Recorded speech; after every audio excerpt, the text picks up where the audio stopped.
absorbing these episodes, kind of getting challenging. I don't know. Okay, we're watching this for the first time. I'm unsure what to think. That was unexpected that she would have like a freaking shadow baby, and then not only that, it grew up in front of our eyes Yes, and that's became what. a full-grown man. I don't think magic's gone from the world.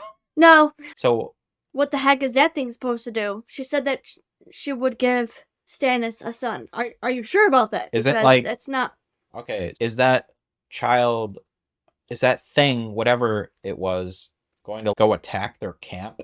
And is it like unkillable? That'd be like terrifying to see like a goddamn like shadow monster just lay waste to 100,000 people. Why did she have to get off the boat, go through the water, in the cave to do that? Why could she just do it on the boat? Or it has to be secret? Does it have to be secret? Is that why they had to? I don't really know. I don't know why she had to do that there. I don't know. Maybe it's just they needed to get closer. The night is definitely dark and full of terrors, and she is part of the terror. Yes. This episode was dark. There was like torture, Yes. death, a little bit, A little bit of like humor, but not a whole lot. not a whole lot. The things that lifted the episode out of that were Tyrion's parts, which were desperately needed, Mm-hmm. and then the Karth part they got Oh, there. yes. That was kind of tame compared to the Westeros stuff. Mm-hmm. And then you had Tywin Lannister get there and basically reverse. Why does Tywin Lannister even need Sir Gregor Clegane? Like, what are they getting out of, like, he seems like he wants to do what is right by these random people, Or but his bannermen, maybe use them to his advantage. Not right by them, but use them as his play. like the Mountain himself, is just going around just destroying people. Yeah. To find out information about. But then when he gets information, he still does it. So he doesn't care. Yeah, they kill them anyway. And I think the information they're getting isn't even worth anything. No. Because they're just giving up random people's names to survive, but they're not being saved. I don't know. But Tywin came in at the end and he saved. Solved that, and he said that Arya, I know I'm trying to say, fooled them that she isn't a boy, she's a girl. And he called her smart for disguise. Yeah. What else? Lord Baelish. Yeah, Lord Baelish, the Lord Baelish part is just. He's still playing like a violin, still stringing them. Yeah. There is some weird noise going on outside. Yes, there is. I don't know if you can hear that. Patreon people are definitely going to be able to hear that. Someone like perpetually backing up with a truck. Mm-hmm. He comes into. My knee hurts. Sorry, Patreon people. We don't cut anything out for you. So you're going to be here. I just need a second to gather my thoughts. I feel like I did. That's one of our worst reactions ever. Because I was just in awe and shock the entire time. Joffrey's a psychopath. Joffrey. Sociopath, psychopath. I'm not sure which. Yeah, one's the correct. That too. This episode was. It's just torture. That's all it was. For me, at least. I mean, the only humor was Tyrion, but. Oh my god. And the saving grace was Tywin Lannister in the end. Not expected that. And, I mean, the lady in the beginning of the episode, they attacked the Lannister camp and killed everyone and surprised them in the night. The lady had a lot of points, like the healer that was going around the battlefield healing everyone. Oh yes, I almost forgot about that. Yeah. I like how she questioned Rob. Okay, so when you're done with, if you win the war, what are you gonna do? Nothing? Then what are you doing? You're injuring other people and not thinking about the end result. I like how she put that into his perspective. Like, who do you want to be? Yes. The king, which literally going to go kill the person outside that has that backup sound still going. Yes, it's been 2 minutes now. I don't know, maybe what we have to break character almost. What are the writers trying to get? Why are the writers doing this to us? Just to prove the point that it's terrible? Like life. Sir Gregor Clegane is a bad guy. Got it. Tywin Lannister is a less of a bad guy. Okay. We learned that. So they're trying to sympathize us with Tywin Lannister to make us like him a little more. And then in the beginning, they're trying to make us question our loyalty, our watching loyalty to Robb Stark by introducing this character who questions him. Because war is terrible. There's no if, ands, or buts about it. It's not. I'm sure the writers are definitely making sure that we hate Joffrey 100% because Yeah. 100%. And I'm sure that Tyrion's intentions weren't set out to kill his woman. It was just to, here's your gift. He doesn't really know. Yeah. Joffrey's intentions are malicious. Yeah. He's just evil. And we've been proven that point. And I think he's so upset with Tyrion Lannister at this point that he's like proving a point to him that stop trying to intervene, or I'm going to mess up your stuff. Like whatever you're trying to do, I'm going to get in the way of it and mess it up. And I'm scared for Tyrion because he is doing a lot of good things in forging all of these alliances and getting all these people on his side. But again, like it takes a swing of Joffrey's hand and he's dead. And he does carry Bronn around with him to protect him in the capital. I don't think that's enough, though. Yeah, I don't think it is. It's definitely going to be a bad time for him coming soon because of Joffrey. I did notice that when Tywin was talking to Arya, that she kept looking at her sword that was given to her by her brother. Oh, yeah. One guy, I noticed that. I was like, ooh, not the time to take it back. But I'm glad she didn't do that because I feel like that could have been detrimental to her. She just wants to know it's there, I think, so she can take it back eventually. Hopefully, she can get out of there in some fashion. It's definitely going in a deep path. But I did not expect a lot of this stuff to be happening. The first season and the second season are very different. Yes. Oh, yes. Very different. Sansa is catching on. I feel like she's becoming a bit harder than a little girl that she once was. Yeah. Sansa's, I mean, she is showing emotion and fear and scaredness, but she snaps back into, I need to survive. Even Tyrion, yes. Tyrion noticed that. She had some strong will about her. Yeah, there's literally it sounds like a tank is going by the house, which means they're probably doing some sort of construction right now. That is not good. We'll do our best for the YouTube people, but Patreon people, I apologize for shenanigans that you're going to hear. It'll be a short episode. Again, I think I rated the last episode or the episode before that. Episode 2 was kind of not our worst rated episode, but just low for us because there's a lot of things that it's opening up to new characters, new things, and we're kind of getting into it more. I don't dislike this season so far. It's not that. It's just very different. It's very different, and I'm still trying to get accustomed to the new direction and the new characters and their motivations. We still have old characters, but a lot of them have lost a lot of their power. Besides Tyrion, Cersei, Robb Stark. Joffrey's a new character, as in he's king now. So there's a lot of the aftermath of season 1 is just falling. It's still falling action. Like the story, I don't know how to explain it, but if Renly and Stannis actually came together, that would be more beneficial. Not English. That if they came together. They're not going benefit. To. I know it's not even a possibility. But we're going to cut it off right now and wait a little while to see if this goddamn construction goes away. Hello, people from the future. Or me from the future. Who am I? I don't know. It's too late. I'm working on videos currently, and I came up with an idea for the maps. And I'm working on it while doing the videos, and it's kind of getting in the way of working on the videos.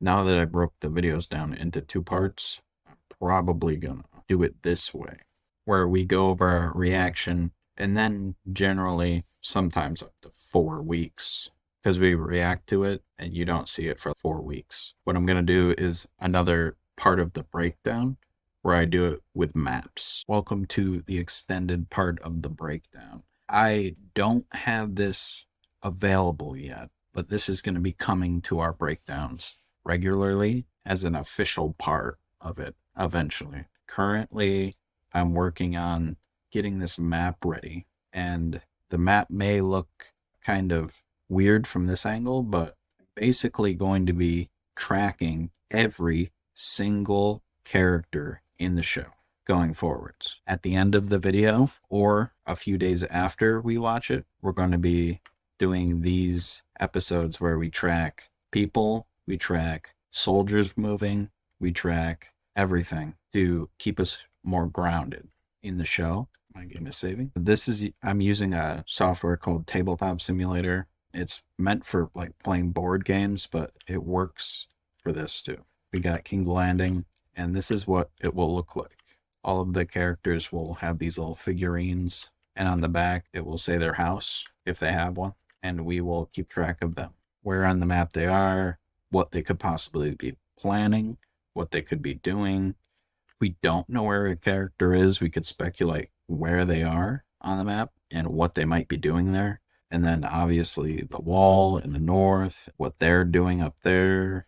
And I plan to keep doing this throughout all of the seasons and then through into reading the books. I'm sure the books are way more complicated than the TV show. And we also have a detailed map of King's Landing with Littlefinger's brothel, all of the named streets, all of the important locations, the Great Sept of Baelor, the Guild Hall of the Alchemists, like all of this important stuff. And I'll find more maps. And if this isn't an accurate map, I'll look for one that is. Or if this is fine for understanding things. It's really just to keep track of people. It's not really to be 100% accurate. And then we have the Iron Throne, and who's currently sitting on the Iron Throne. That's not her. And then if other cities become important, as important as King's Landing, then I will add them as like a city map. And then we have Essos and a bunch of other things going on. And I'm currently in the works of setting up episode 4. Well, you are watching episode 4. It's crazy to me that most of Tywin's force is held up in Harrenhal and throughout the Riverlands, and they like push them back. Now, it is 4 a.m. I am not in the right state of mind. Robb Stark came and basically pushed the Lannister force aside and moved down here to attack at Oxcross. He's like almost deep inside Westerland lines doing this, which is kind of bold, maybe too bold. And then we obviously have the Renly's force that is going to be taking to the water, I would assume, or maybe they'll go over land. It's not that far. I'm guessing they'll have to go around this crossing because it's probably too fortified to get into there. If I were to speculate, I would say they'd need a lot of ships to move all these troops. So I don't believe that they can move 100,000 people on ships. I think the best way to go about it is just to walk right up to King's Landing and siege it that way. Or just go around, go down the river, across here, and then surround the city. You could get some ships to blockade, but Renly, that is the best way for Renly to do it. I think he needs to move. I was thinking about it. I think the reason why Catelyn Stark is so upset with Renly is because her son is at war and doing all this stuff. She comes down to the Stormlands, and Renly is just having his knights fight each other, like not taking it seriously. And I think a comment brought that up to me. I don't remember which comment. You'll probably know who you are. This island's called Tarth, so I think the Brienne of Tarth is from there. I figured that out by looking at the map. It's interesting. They're not that far away. I'm assuming they're down here. The thing is with Robb Stark sort of like messing around in the Westerlands, not really focusing on Tywin's main force, which is in Harrenhal. I don't know if he is making the correct choice here. He's going out of his way over here, and I don't know why. he can't, I don't think he can go to Casterly Rock and lay siege to it. That's just like, why? Why do that? No one's there. It wouldn't matter. And you're only just getting yourself like stuck in Westerlands, because easily Tywin could come back around and sort of block you off in these mountains. But this is a sneak preview into what's coming for the breakdowns. Sometimes our breakdowns aren't that long or that robust, and I want to really make it an effort for us to really get deep into this world. And I've been thinking about new ways of doing it, and everyone's talked about maps, but I want to bring my own spin to it. I don't want to just look at a map and point and be like, oh, that's that location. I sort of want a little behind the scenes of me. I've been working on a board game for 6 years just for fun. It's kind of similar to what I'm doing here, which is it's a wargaming type of thing, but like macro scale, not like with like actual troops, but like individual soldiers, but like actual just general troops. You know, I'm bringing a little bit of my knowledge of that. Each house has their own troops. I don't know if that's even going to come into play, but it'd be cool to speculate. Maybe we'll have a super speculation at some point where we just play war games. Maybe that could be something we could do. If some of you own Tabletop Simulator, we could play like a ad hoc, our own rules type of board game thing with Game of Thrones. It takes a long time to make a board game that's like worth anything. So like I've been working on mine for 6 years and it's not close to done. But you could come up with some random rules or play another Game of Thrones board game that's already established. But I kind of like just making games and making my own rules. And you could make a game for this in a few minutes if you didn't want to really care about like a lot of detail. It'd be super easy. And with all the characters I'm gonna add, so another thing, I realize now how many characters there are in Game of Thrones, because just season 2 I'm making the cards so they look like this. So everyone in season 2, like Cersei Lannister, and then you flip it around and it says their house. So I'm making that for every single character, even if they're only in one episode. So yeah, there's gonna be, by the end, I'm gonna put a little dead section over on the side to remember all the dead characters. And I'll do one for season 1 too, but basically I'm gonna do a lot of like speculation, theories, and that kind of stuff with like hundreds of pieces all over this map. And I hope that sounds interesting to you. And if you want to add your ideas to that, if I could find a way to figure out how to do political speculation on this map, that's something I'm really interested in figuring out, but don't know how to do. I know how to do the armies. That's simple, right? You just put little pieces to represent where the armies are. But political dealings and that kind of stuff, how would I do that? How would I make that? If you have any good ideas, let me know. And if you like this, let me know. You'll see more of this very, very soon. So thank you for watching Immersive Reactions. Thank you for watching. Immersive Reactions. Hope you liked it. If not, we apologize. Peace. We out. If you liked the video, please like and subscribe. It helps us get recognition on our videos, and we'll react to more in the future. Thank you.